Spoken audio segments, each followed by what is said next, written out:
I never thought I would become the most hated person in Pinewood Ridge Estates over a pile of snow.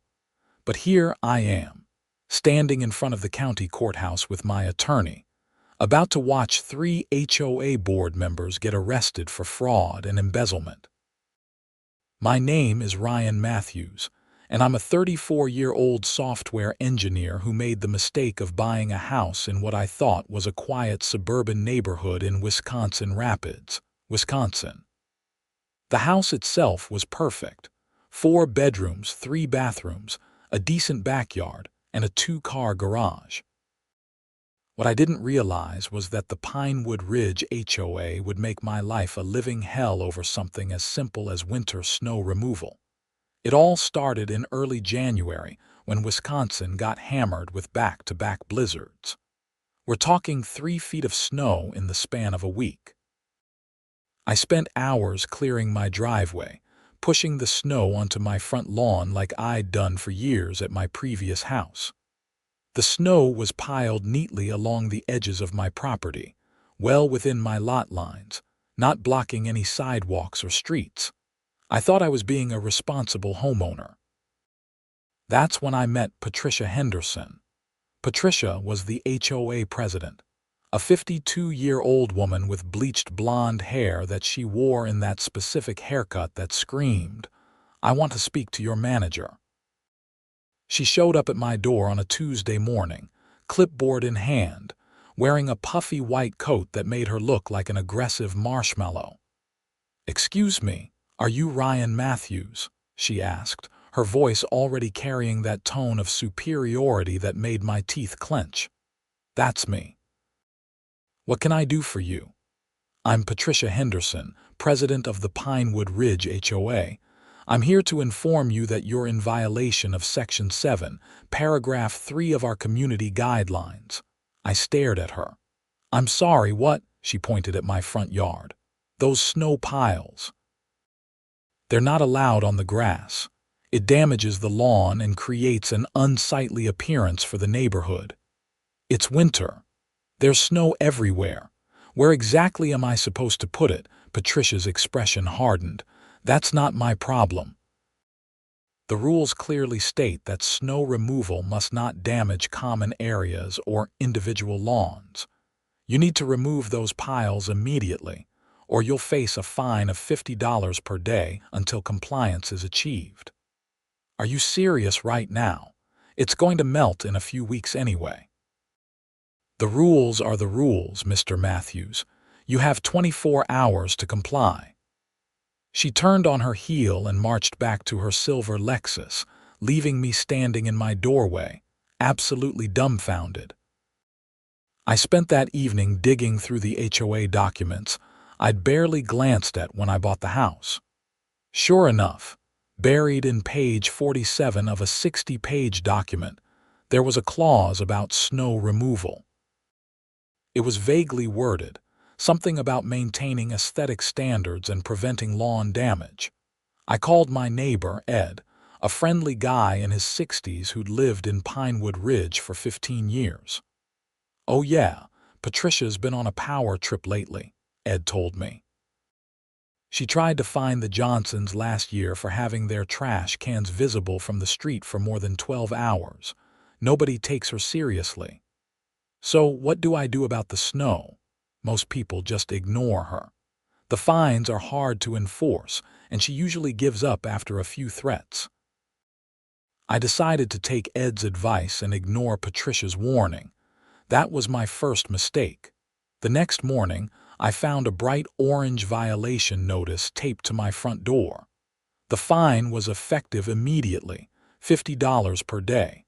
I crumpled up the notice and tossed it in the recycling bin. If Patricia wanted to play hardball, I could play too. Over the next week. 3 more violation notices appeared. The fines were supposedly accumulating, now totaling $350. I still had snow piled on my lawn because, frankly, there was nowhere else to put it. My driveway was clear, the sidewalk was clear, and I wasn't blocking anyone's view or access. The snow wasn't hurting anyone. Then Patricia escalated. I came home from work on a Friday to find a bright pink letter in my mailbox. This one was from the HOA's attorney, a firm called Berkshire and Associates. The letter demanded immediate payment of the accumulated fines plus an additional $200 in administrative fees, threatening legal action if I didn't comply within 7 days. That's when I got angry.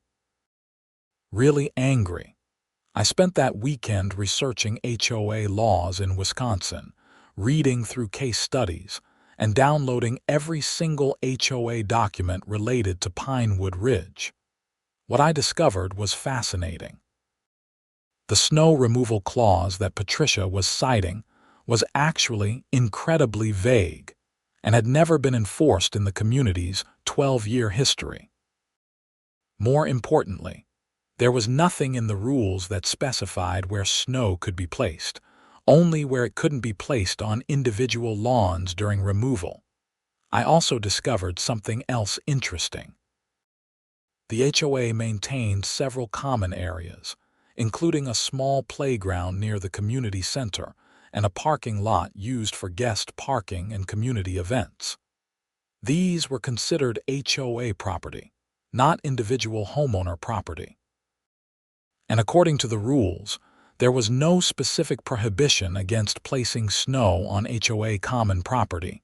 An idea started forming in my head. It was petty.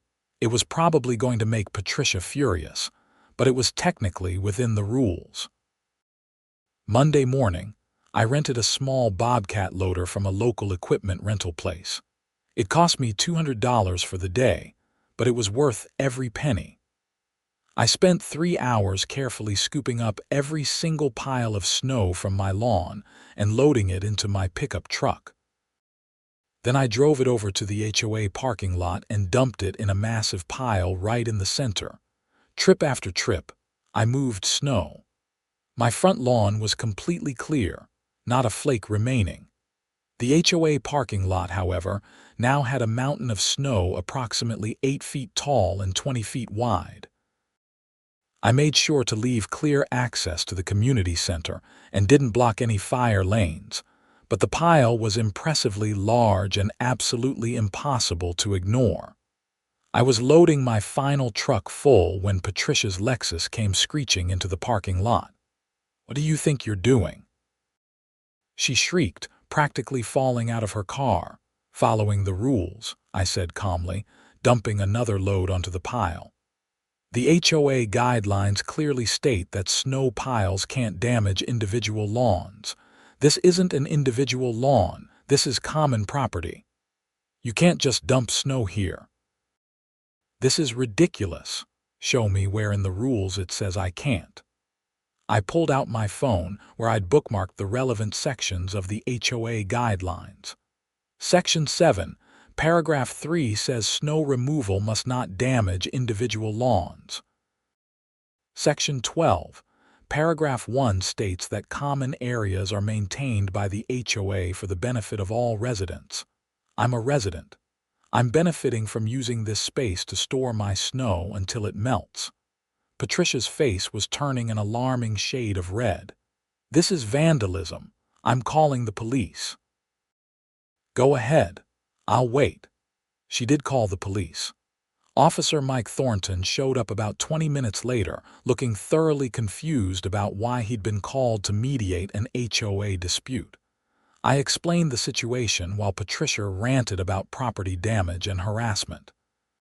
"So let me get this straight," Officer Thornton said, scratching his head. "The HOA told you that you couldn't keep snow on your lawn, so you moved it to HOA property, and now they're mad about that." "That's pretty much it," I confirmed. "Is he blocking fire access or creating a safety hazard?" "No," Patricia admitted through gritted teeth. "But this is unacceptable behavior. Madam, this sounds like a civil HOA matter, not a criminal issue. If you have a problem with where he's placing snow, you need to handle it through your HOA procedures or civil court. I can't arrest someone for moving snow." Officer Thornton gave me a look that was half amused, half exasperated. Try to play nice with your neighbors, okay? After the officer left, Patricia stood in the parking lot seething. This isn't over, Mr. Matthews. You just made a very big mistake. Looking forward to it, I said, climbing into my truck. The next few days were surprisingly quiet. I went to work, came home, and enjoyed my now completely clear front lawn. The massive snow pile in the parking lot remained untouched. A few neighbors stopped by to ask about it, and word spread quickly through the community about what I'd done. The reactions were mixed. Some people thought it was hilarious and gave me thumbs up when they saw me. Others thought I was being childish and causing unnecessary drama. Ed stopped by on Wednesday evening with a six-pack of beer. "You've really stirred up the hornet's nest," he said, laughing. "Patricia had an emergency HOA board meeting last night. I heard she was absolutely livid." "What did they decide?" "They're drafting a new rule specifically prohibiting snow placement on common property. They're calling it the Matthews Rule. Let me guess, they're going to try to enforce it retroactively and fine me for the snow that's already there, probably. But here's the thing. They need a 30-day notice period for any new rule changes, and they have to hold a community vote if it affects all residents. That snow's going to melt long before they can do anything about it." I clinked my beer bottle against Ed's. "Sounds like I'm in the clear then." "I wouldn't be so sure. Patricia doesn't give up easily. She's got some kind of personal vendetta going now." Ed was right to be concerned. The following week, I received another letter from Berkshire and Associates. This one claimed that my snow dumping had caused damage to the parking lot surface and demanded I pay for repairs totaling $1,500. They included some grainy photos that supposedly showed cracks in the asphalt beneath where my snow pile sat. I drove over to the parking lot to inspect it myself. The snow was still there, slowly melting in the late January thaw. I couldn't see any cracks or damage, but the snow was still too thick to properly assess the asphalt underneath. I took my own photos from multiple angles and documented everything. That's when I noticed something interesting. The playground next to the parking lot was old and hadn't been updated in years. The equipment was rusty, the safety surface was worn down, and there were clear signs of neglect. I started taking photos of that too, documenting the condition of HOA-maintained property. Another idea was forming. If Patricia wanted to play the property damage game, I could play it too. I requested copies of all HOA financial records, which according to Wisconsin law, I was entitled to as a homeowner in the community. The HOA had 30 days to provide them. I also filed a formal complaint about the playground's condition, citing safety concerns and requesting an inspection by the county. Patricia responded by increasing my fines. I now supposedly owed over $1,000 in snow-related violations, parking lot damage, and various administrative fees. I responded by refusing to pay a single cent until I received the financial records I'd requested. February brought more snow. Another blizzard dumped 18 inches on Wisconsin Rapids over a 3-day period. And once again, I needed to clear my driveway. By now, my front lawn snow dumping was explicitly prohibited by Patricia's emergency rule change, even though it hadn't been properly voted on yet. But the rule said nothing about the playground. I rented the Bobcat again. This time, I drove load after load of snow over to the community playground and carefully placed it all around the play equipment. I didn't block access to the swings or the slide, and I made sure the snow wasn't creating any dangerous conditions. But the entire playground area was now surrounded by substantial snow piles, making it look like an Arctic fortress. The effect was immediate and dramatic. Patricia showed up within an hour, accompanied by two other HOA board members, a stern-looking woman named Brenda and a nervous man named Keith. "This is absolutely unacceptable," Patricia shouted. "You're deliberately harassing the HOA. I'm storing snow on common property," I said. "The new rule only mentions the parking lot. The playground is technically a separate common area." "You know exactly what you're doing." "I'm following the rules as written. Maybe the HOA should be more careful about how they write their policies." Brenda stepped forward. "Mr. Matthews, we're prepared to offer you a compromise. Drop all your complaints and requests, pay half of the fines you've accumulated, and we'll revoke the snow placement rules." "Or," I said, "you could admit that the original fines were bogus, drop all charges against me, and I'll stop using common property for snow storage."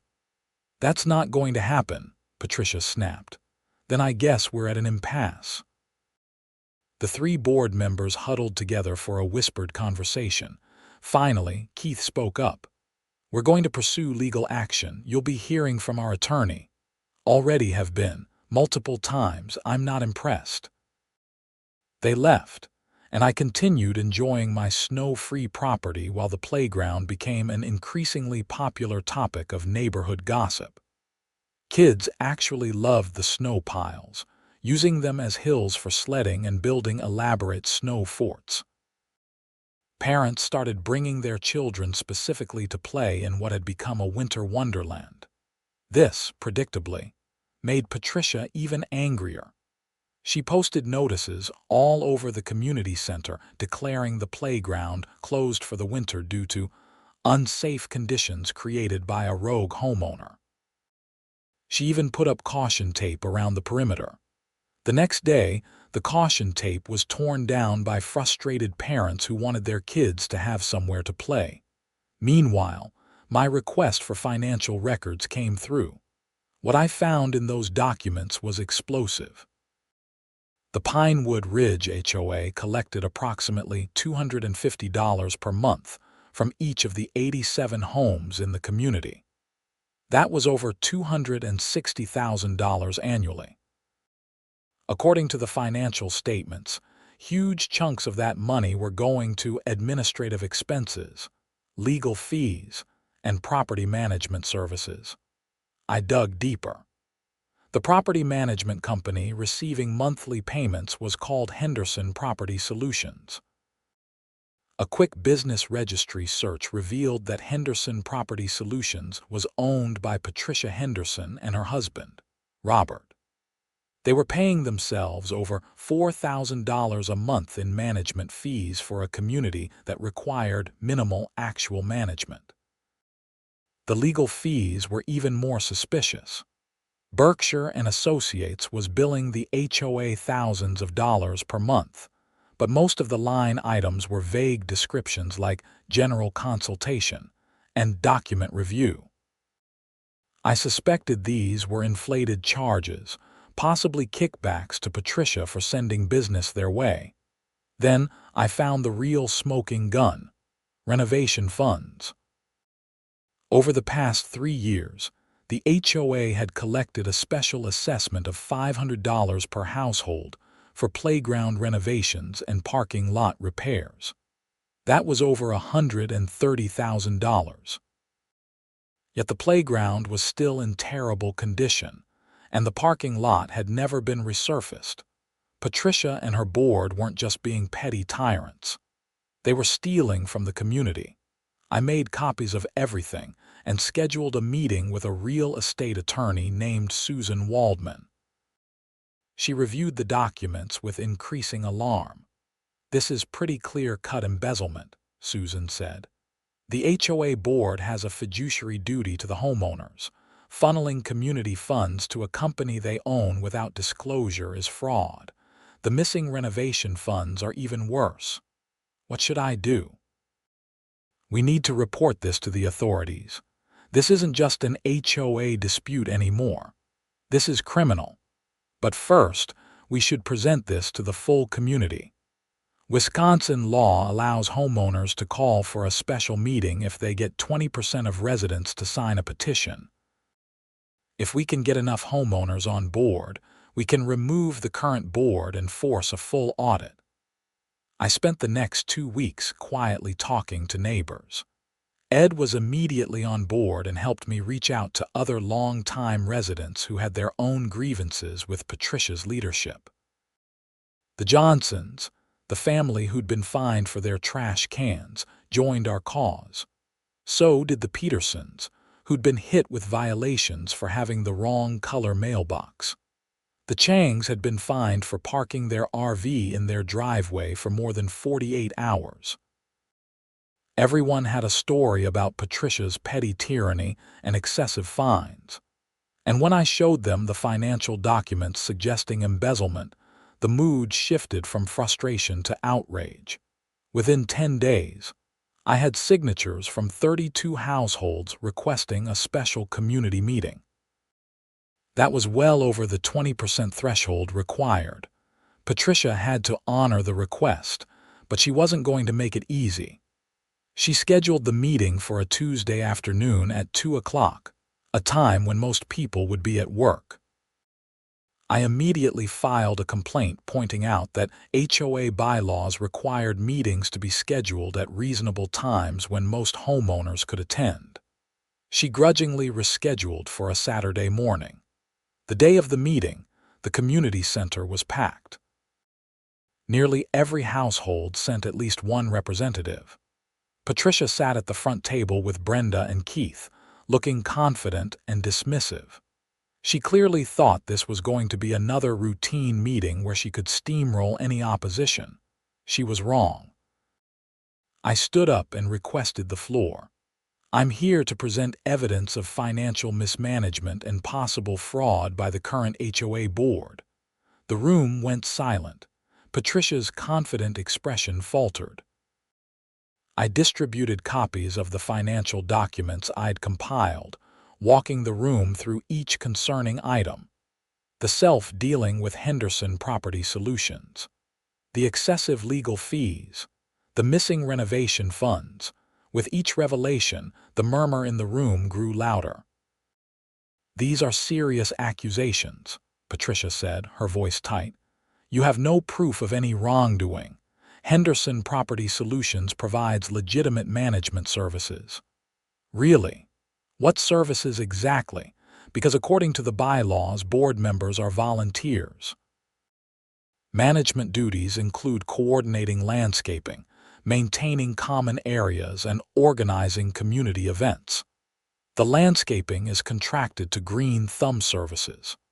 The common areas are clearly not being maintained, as evidenced by the decrepit playground. And we've had one community event in the past year, a summer barbecue that cost the HOA $300 in supplies." "This is slander." Patricia stood up, her face flushed. "I've dedicated years to this community." "Then explain where the renovation funds went." "We collected over $130,000 for specific improvements that were never completed." Brenda tried to intervene. "Those funds are in a reserve account. We're still planning the renovations." "After 3 years." "And why isn't that reserve account shown in the financial statements?" Nobody had a good answer. The meeting descended into chaos, with multiple homeowners shouting questions and demanding explanations. Ed made a motion to suspend the current board pending an independent audit. The motion was seconded immediately, and when it came to a vote, it passed with over 70% approval. Patricia was furious. "You can't do this. This is a coup. This is democracy," I said. "The homeowners have the right to question how their money is being spent." The meeting concluded with the formation of an interim oversight committee and a decision to hire an independent forensic accountant to review the HOA's finances. Patricia, Brenda, and Keith were suspended from their positions but remained homeowners in the community. That should have been the end of it, but Patricia wasn't done. 2 days after the meeting, my car was keyed while parked in my driveway. The word snitch was scratched deep into the driver's side door. I filed a police report, but without witnesses or security camera footage, there wasn't much that could be done. I had my suspicions about who was responsible, but no proof. Then my mailbox was vandalized, knocked clean off its post in the middle of the night. More property damage with no witnesses. Ed experienced similar retaliation. His trash cans were dumped across his lawn, and he found nails scattered in his driveway. 3 of his neighbors who'd signed the petition for the special meeting reported various forms of petty vandalism. Officer Thornton came by to take another report. "This is escalating," he said. "I can increase patrols in the neighborhood, but you might want to consider installing security cameras."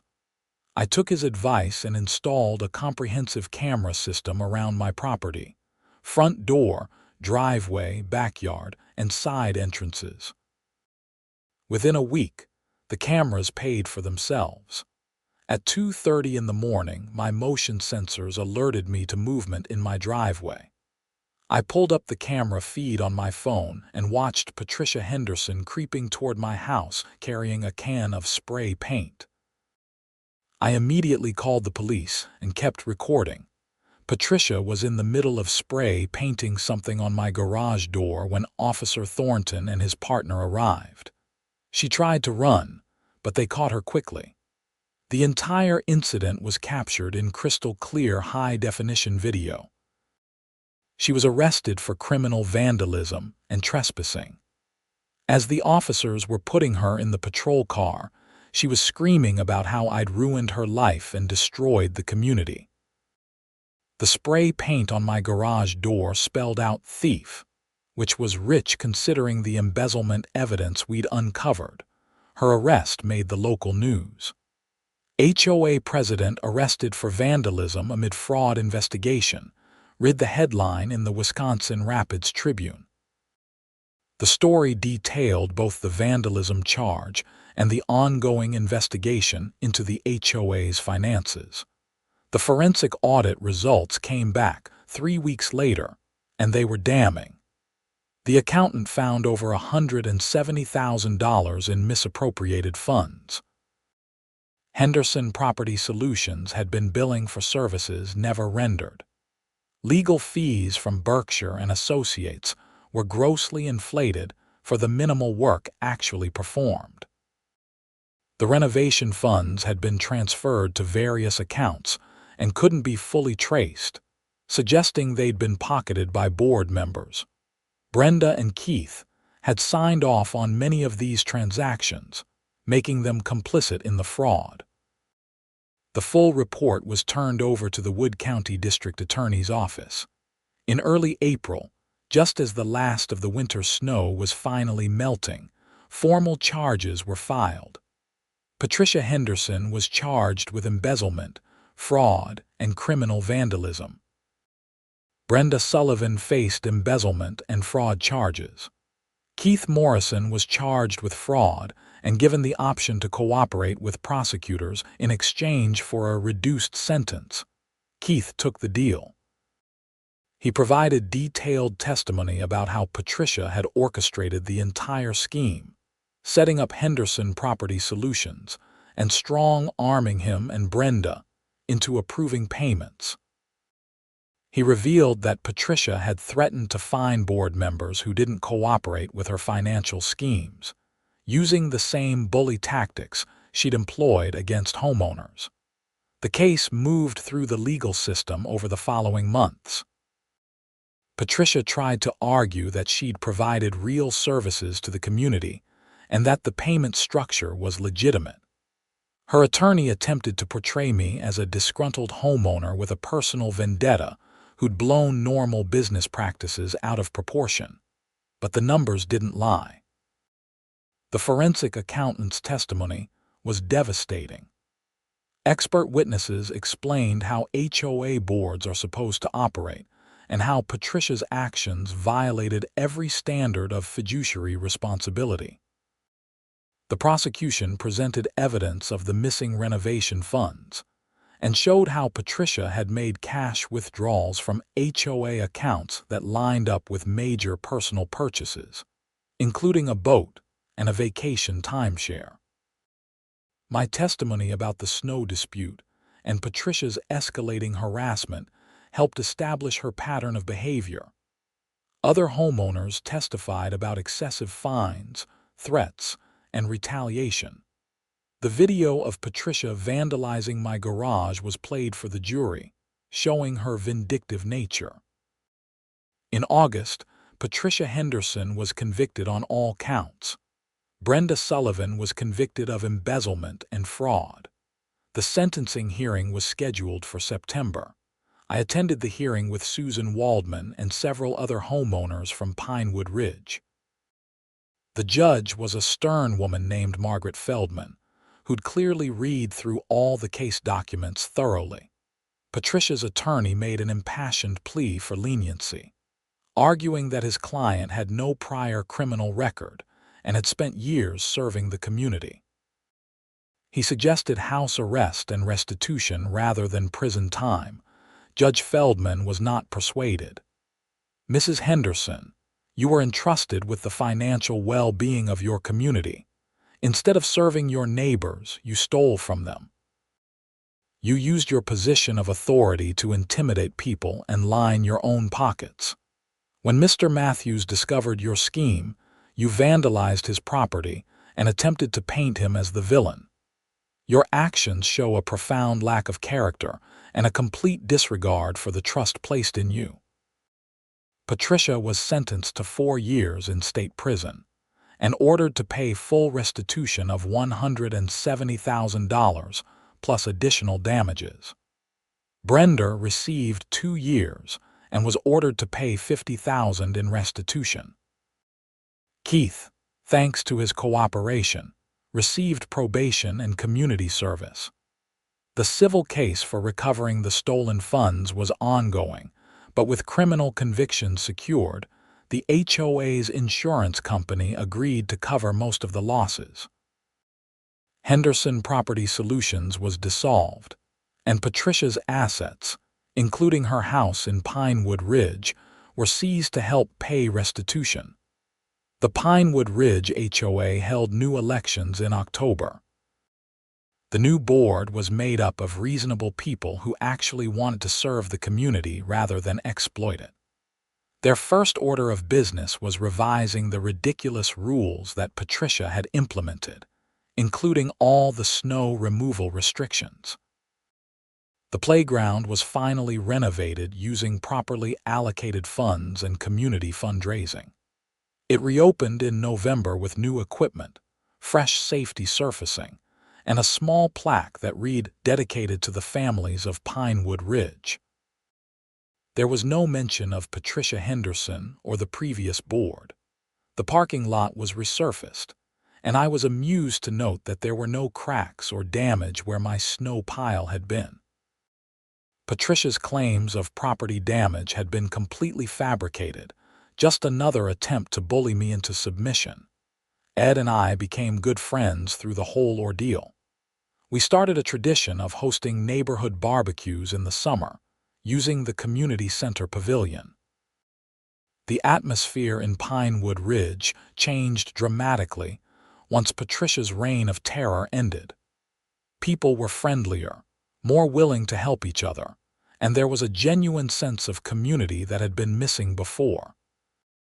As for me, I learned some valuable lessons about reading HOA documents before buying a house, standing up to bullies, and the importance of documenting everything. I also learned that sometimes pettiness can be a powerful tool for justice. If I hadn't gotten stubborn about that snow pile, if I hadn't decided to dump it on the parking lot and playground, I might never have provoked Patricia into escalating the situation. Her escalation led to my investigation of the finances, which exposed the fraud. December rolled around again, bringing Wisconsin's inevitable winter snowfall. The first big storm of the season dumped 2 feet of snow overnight. I spent a Saturday morning clearing my driveway and this time I piled the snow wherever I wanted on my lawn. No violation notices appeared. No threatening letters from attorneys. No HOA president showing up to berate me about aesthetics. It was glorious. Ed came over that afternoon, and we stood in my driveway drinking hot chocolate and admiring the snow piles like they were works of art. "You know what's funny?" Ed said. "Patricia's house still hasn't sold. It's been on the market for 3 months now. Turns out having a convicted felon as the previous owner doesn't help property values." "That's unfortunate," I said, not feeling unfortunate about it at all. "The realtor's been telling potential buyers about how the community came together to remove corruption from the HOA. She's actually spinning it as a positive, a neighborhood that holds people accountable. That's one way to look at it. You've become a bit of a local legend, you know. People at the grocery store ask me about you. They call you the guy who took down the HOA with snow." I laughed. "That's ridiculous. I just wanted to clear my driveway." "Sure, but you could have paid the fines and moved on. Instead, you got creative, stood your ground, and uncovered a massive fraud. That takes guts." Maybe Ed was right. Or maybe I was just too stubborn to let someone like Patricia push me around. Either way, it had worked out. The civil case wrapped up in January, more than a year after the initial snow pile incident that started everything. The HOA recovered most of the stolen funds through the insurance settlement and asset seizures. Each homeowner received a refund check for approximately $800, representing overpaid fees from the years Patricia had been stealing. It wasn't everything, but it was something. The new HOA board implemented transparency measures, including quarterly financial reports available to all homeowners and term limits for board members. They also established a community oversight committee that reviewed all major expenditures before they were approved. Pinewood Ridge would never again be vulnerable to the kind of abuse Patricia had perpetrated. I received a formal apology letter from the new HOA board, acknowledging that the original snow pile fines had been baseless and thanking me for exposing the financial irregularities. They also refunded all the fines Patricia had charged me, plus interest. It was a nice gesture and a clear signal that things had genuinely changed. Life in Pinewood Ridge settled into a comfortable rhythm. The neighborhood kids still played on the renovated playground. Community events became regular occurrences. People actually smiled and waved when they saw each other, rather than eyeing one another suspiciously and worrying about HOA violations. I kept my security cameras up, though I didn't really need them anymore. They'd proven useful for other things, like capturing footage of the deer that wandered through my backyard and the impressive snowman the neighbor kids built on my lawn without asking. I didn't mind. It was just snow, after all. In February, I drove past the courthouse on my way to work and thought about that day when I'd watched Patricia being sentenced. I'd never set out to destroy anyone's life. I just wanted to live peacefully in my house without harassment. But Patricia's choices, her greed and vindictiveness, had led her down a path that ended with a prison sentence. Sometimes I wondered if things could have gone differently. If Patricia had just left me alone about the snow, if she hadn't tried to extract fines for a harmless pile of frozen water, none of this would have happened. The embezzlement might have continued for years. The community would have kept suffering under her petty tyranny, and she'd probably still be living in her house, collecting money she didn't deserve. In a weird way, we both got what we deserved. She got justice for her crimes. I got peace and quiet. My parents called me one evening in March, having read about the case in some national news story about HOA corruption. They'd always been skeptical about HOAs, and my experience confirmed all their worst fears. "We're proud of you for standing up to them," my mom said. But maybe next time, try not to antagonize the neighbors quite so much." "I'll do my best," I promised, knowing full well that if someone tried to push me around again, I'd push right back. Spring arrived, melting away the last remnants of winter. The grass grew back thick and green, showing no damage from the snow piles that had caused so much drama. The neighborhood looked beautiful, well maintained by a landscaping company hired through a proper bidding process rather than backroom deals. I planted flowers in my front yard, something I'd been too stressed to think about the previous year. Colorful tulips and daffodils lined my walkway. No one sent me violation notices about the flower colors or the arrangement. It was remarkably peaceful. The playground became a favorite spot for neighborhood gatherings. Parents brought their kids there after school, and impromptu playgroups formed. The community that Patricia had tried to control through fear and intimidation was flourishing now that people felt safe and respected. One Saturday afternoon in May, the new HOA board organized a community picnic. They set up grills near the playground, and everyone brought food to share. Kids ran around playing tag while adults chatted and enjoyed the spring weather. Ed introduced me to several newer residents who'd moved to Pinewood Ridge after Patricia's departure. They'd heard stories about what happened but wanted to know the real version from someone who'd been there. "So you really dumped all your snow on the playground?" a young woman named Rachel asked, grinning. "And the parking lot," I confirmed. "I rented a bobcat and everything. It took me 3 hours to move it all." "That's hilarious. I bet Patricia absolutely lost it. She called the cops on me. They told her it was a civil matter and left." Everyone laughed. The story had taken on a legendary quality in neighborhood lore, probably growing more exaggerated with each retelling. But the core truth remained. Sometimes standing up to bullies requires creative solutions. As the afternoon wore on and the sun began to set, I looked around at my neighbors, all enjoying themselves in a space that Patricia had tried to close down to spite me. These were good people who deserved better than what they'd been getting from their HOA. They deserved transparency, fairness, and respect.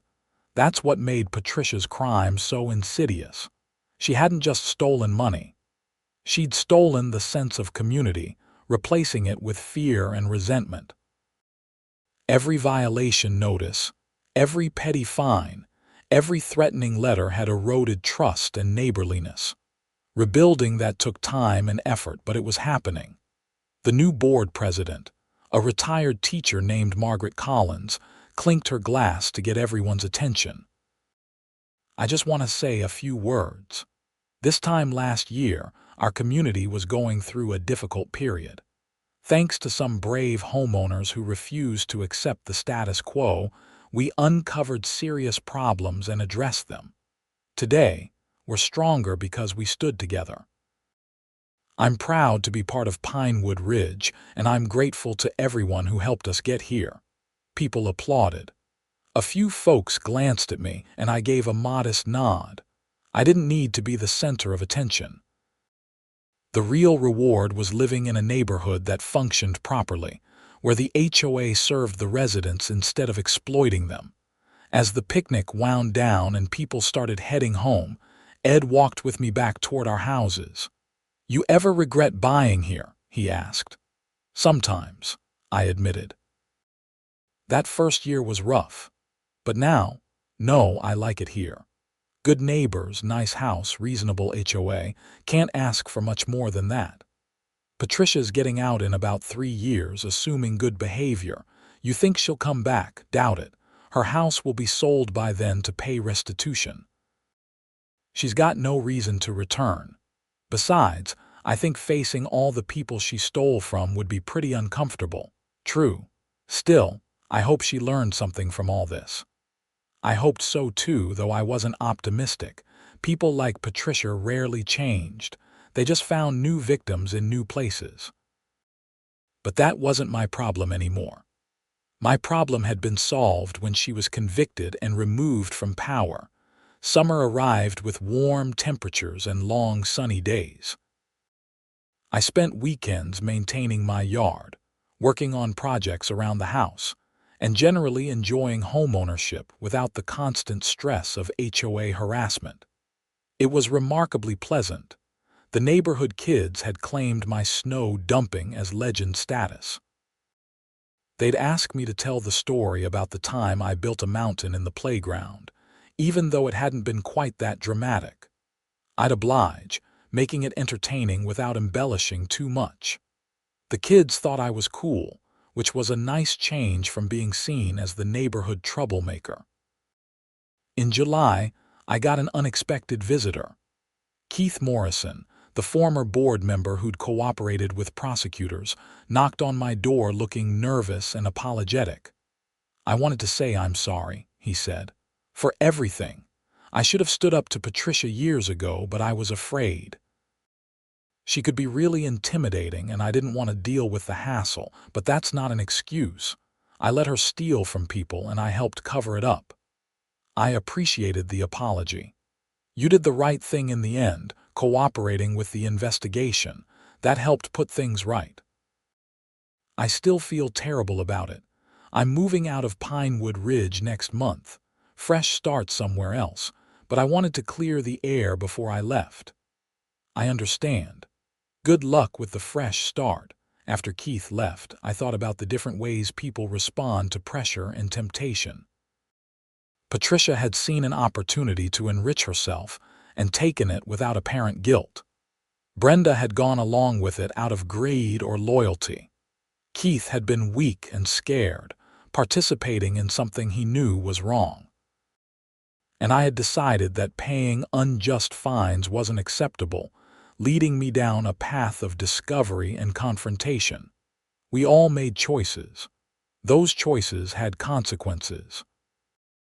August brought another round of community events, including an outdoor movie night on the playground where they projected films onto a large inflatable screen. Families brought blankets and lawn chairs, and the HOA provided popcorn. It was the kind of wholesome community activity that should have been happening all along. During the movie, a kid's animated film about talking animals, I sat with Ed and his wife, enjoying the warm evening and the sound of children laughing. This was what an HOA was supposed to facilitate, bringing people together, maintaining shared spaces, creating value for residents. "You think we'll ever have drama like that again?" Ed's wife, Marion, asked during a quiet moment in the film. "I hope not," I said. "But if we do, at least now we know how to handle it. Document everything, follow the rules, and don't be afraid to ask questions." "Words to live by," Ed agreed. The movie ended and people slowly packed up their things and headed home. Parents carried sleeping children, teenagers walked in groups, and adults chatted about weekend plans. It was utterly normal and peaceful, which made it special after everything we'd been through. September brought the 1-year anniversary of Patricia's sentencing. The local newspaper ran a follow-up article about HOA fraud and what communities could do to prevent it. They interviewed me, along with the forensic accountant and the new HOA board president. "The key is transparency and engagement," Margaret Collins told the reporter. "Homeowners need to pay attention to their HOA finances and ask questions when something doesn't add up. And board members need to remember they're serving the community, not ruling it." The reporter asked me what advice I'd give to other homeowners dealing with difficult HOAs. "Read your documents," I said. "Know the rules, know your rights, and don't be afraid to push back against policies that don't make sense, but always work within the system. Document everything, follow proper procedures, and build support among your neighbors. Change is possible, but it takes effort." The article was well received and got shared widely on social media. I received messages from people across the country dealing with their own HOA nightmares, asking for advice. I tried to help where I could, though every situation was different. One guy in Florida was being fined for having his garage door open more than 2 hours per day, even though he worked on cars as a hobby.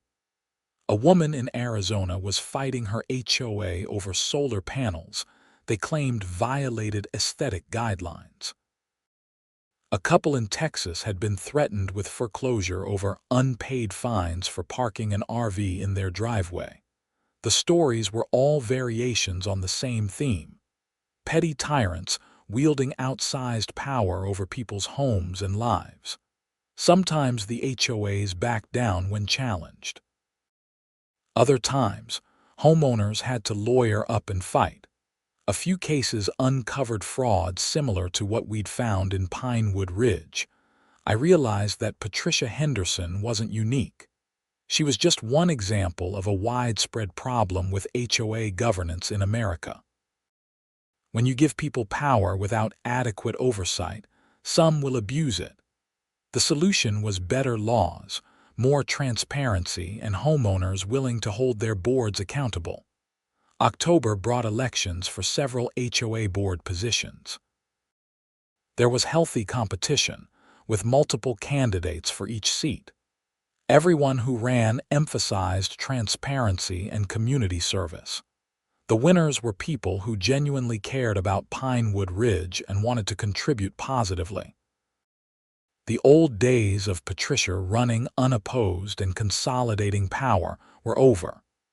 The community had learned its lesson about paying attention to HOA governance.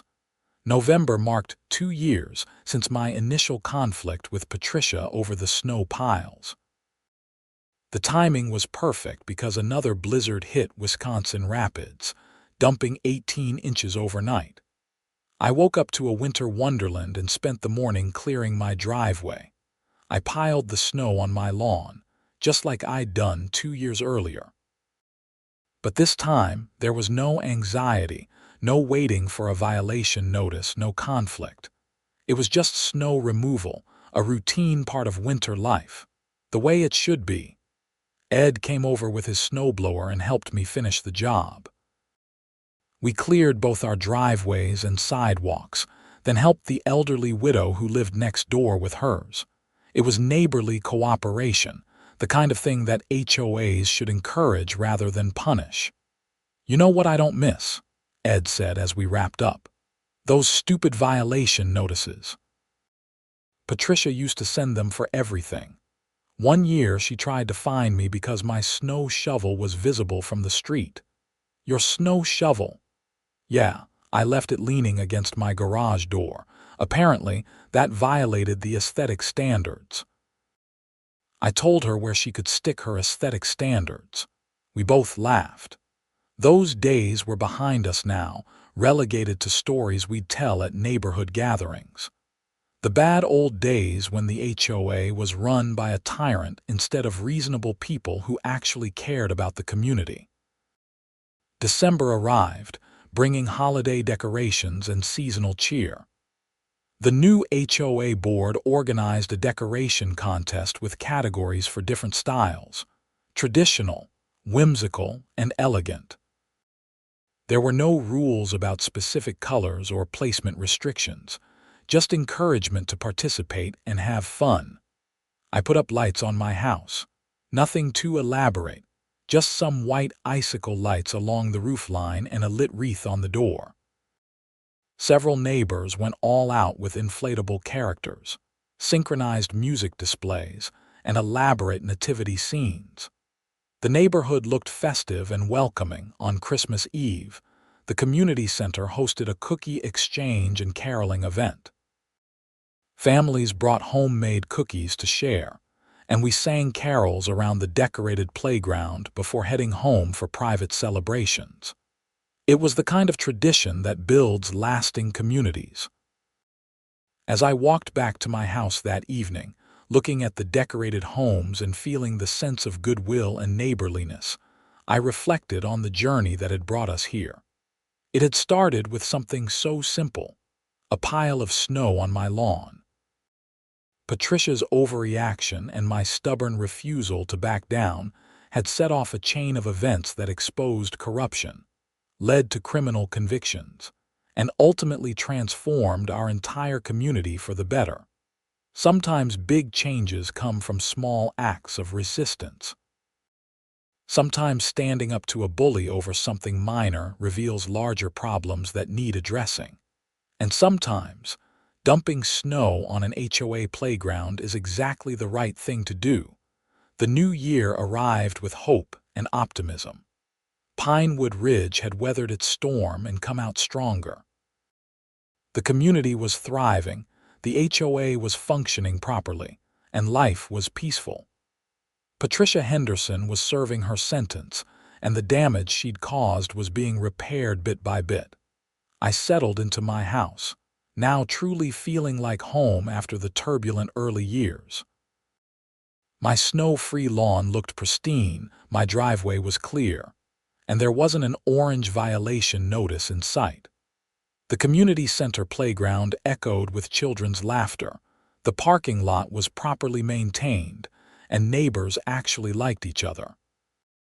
All because I refused to let an unjust rule go unchallenged. All because I got creative with where I put my snow. All because I asked uncomfortable questions about where the money was going. Ed stopped by on New Year's Day with leftover Christmas cookies and news that Patricia's house had finally sold. The new owners were a young couple with a toddler, excited to be part of the community. They'd heard about what happened, but were impressed by how the neighborhood had responded and recovered. New beginnings, Ed said, raising his coffee mug in a toast. New beginnings, I agreed, clinking my mug against his. And that's exactly what Pinewood Ridge had.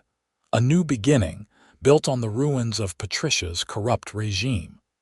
A community that had learned from its mistakes and committed to doing better. A neighborhood where HOA meetings were actually productive rather than dictatorial. A place where homeowners could pile snow on their lawns without fear of harassment. It was everything I'd hoped for when I bought the house, and it had taken a journey through conflict, investigation, and justice to get here. But we'd made it. Pinewood Ridge was finally the community it was always meant to be. As winter continued, and the snow kept falling, I cleared my driveway regularly and piled the snow exactly where I wanted it. Each pile was a small reminder of what we'd overcome and how far we'd come. The snow would melt eventually, as it always did, but the changes we'd made to our community would last far longer. And if anyone ever tried to find me for snow placement again, well, I still had that Bobcat rental company's number saved in my phone. Just in case.